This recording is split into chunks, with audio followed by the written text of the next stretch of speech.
ज्योति सिंह दीदी यहाँ पे देख सकते हैं आज यज्ञ में शामिल हुए। आप सब देख सकते हैं गांव में ज्योति सिंह दीदी आज यज्ञ में शामिल होने के लिए घर से निकले हैं आशीर्वाद लेकर के, और अब सीधे प्रकाशन यज्ञ में पहुंच रहे हैं ज्योति सिंह दीदी। उनकी काफिला यहाँ पे देख सकते हैं आप लोग किस प्रकार से है।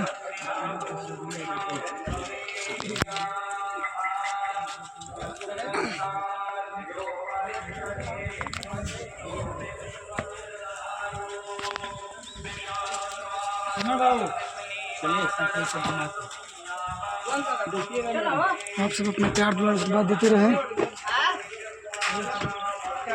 यज्ञ में शामिल हुए ज्योति सिंह दीदी, रोहतास जिले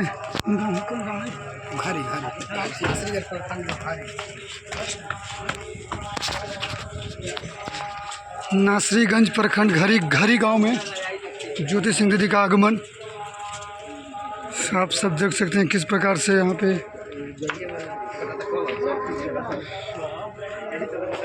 यज्ञ में शामिल होने जा रहे हैं ज्योति सिंह दीदी।